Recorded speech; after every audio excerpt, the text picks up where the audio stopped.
আজকে মহা অষ্টমীর পূর্ণ লগ্নে আমাদের পুজো শুরু হয়ে গেছে সকাল 7টায়। বহু মানুষ এসেছেন এখানে পুষ্পাঞ্জলি দিতে, এলাকার মানুষ এবং এলাকার বাইরে থেকেও প্রচুর মানুষ, বসিরহাট হাসনাবাদ থেকেও মানুষ আসেন এখানে। কারণ যেহেতু এটা বাড়ির পুজো এবং বাড়ির পুজো বলে শুধু নয়, এটা যেহেতু আমাদের একটা অতি প্রাচীন পুজো এবং এর একটা আলাদা মাহাত্ম্য রয়েছে, সেই জন্য সবাই এসেছে এখানে।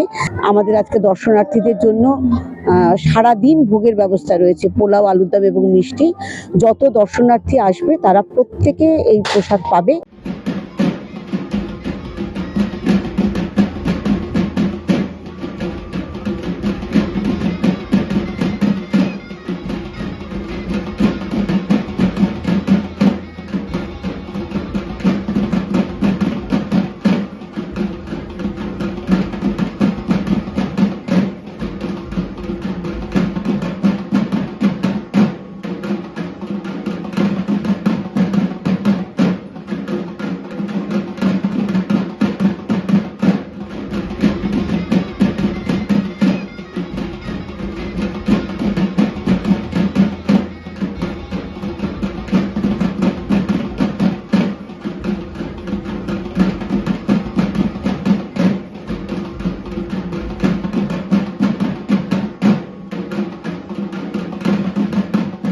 আমরা মূলত এসেছি কলকাতা থেকে।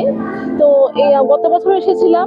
এই রাজবাড়ি খুবই ঐতিহ্যপূর্ণ, আর আমাদের খুব ইচ্ছা ছিল এটা আরেকবার আসার। কারণ এরা আমার দুজন বন্ধু রিয়া সম্প্রীত, ওদেরকে নিয়ে এসেছি। কারণ মনে হচ্ছিল যে এত সুন্দর এখানে দুর্গা পুজো হয়, সেটা শুধু আমি দেখবো কেন, আমার যারা খুব ক্লোজ ফ্রেন্ড আছে তাদেরকেও দেখাই। তো আমাদের মূলত উদ্দেশ্য হচ্ছে এখানে সাথে অঞ্জলি দেওয়া।